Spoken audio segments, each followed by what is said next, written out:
அனைவருக்கும் வணக்கம். இன்னைக்கு பாத அழுத்த முறை சிகிச்சையில நம்ம பார்க்கக்கூடிய தலைப்பு என்னன்னு கேட்டீங்கன்னா, கிட்னி ஸ்டோனுக்காக அதாவது கிட்னி தொந்தரவுகளுக்கு எப்படி பாத அழுத்த முறை சிகிச்சை பண்றது அப்படின்னு சொல்லி நம்ம நண்பர்கள் கேட்டாங்க. அதுக்கு இன்னைக்கு முறையா நம்ம 2 கால்லயும் கிட்னி தொந்தரவுகளுக்கு எப்படி ப்ரெஷர் குடுக்குறதுங்கிறத தெளிவா காட்டப் போறோம். அனைவரும் இத ஸ்கிப் பண்ணாம கடைசி வரையும் பாருங்க. உங்க நண்பர்களுக்கு இத ஷேர் பண்ணுங்க. யாருக்கெல்லாம் கிட்னி தொந்தரவு இருக்கோ, அவங்களுக்கு இது மிகவும் ஒரு ஹெல்ப்ஃபுல்லா இருக்கும் இந்த வீடியோ. அனைவருக்கும் இத ஃபாலோ பண்ணுங்க. சரியா? இப்போ நான் வலது கால கையில வச்சிருக்கேன்.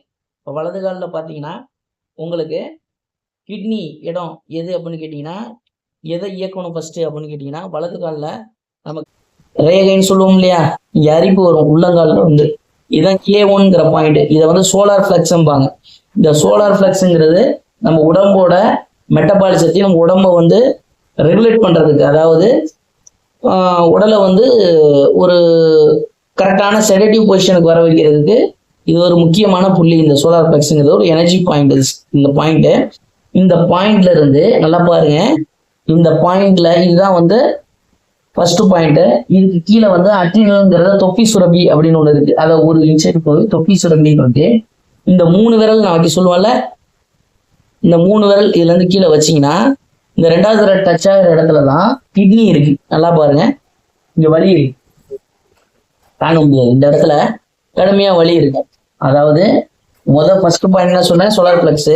அதுக்கு கீழே சும்மா 1/2 இன்ச் அளவு அட்ரினல், அதுக்கு கீழே கிட்னி.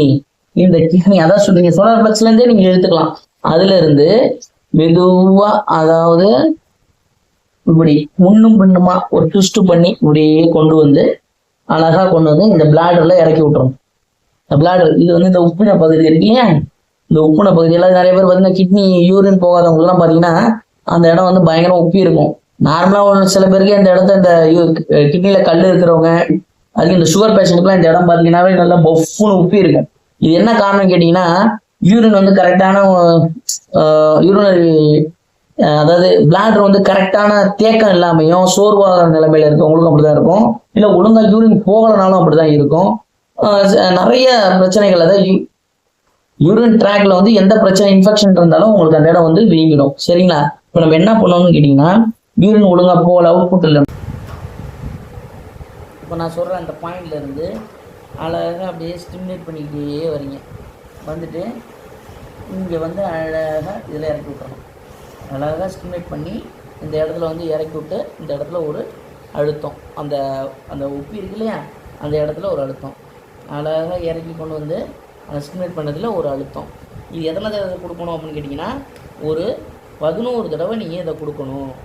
அதேமாரி தான் இந்த கால்லையும் எடுத்தானே.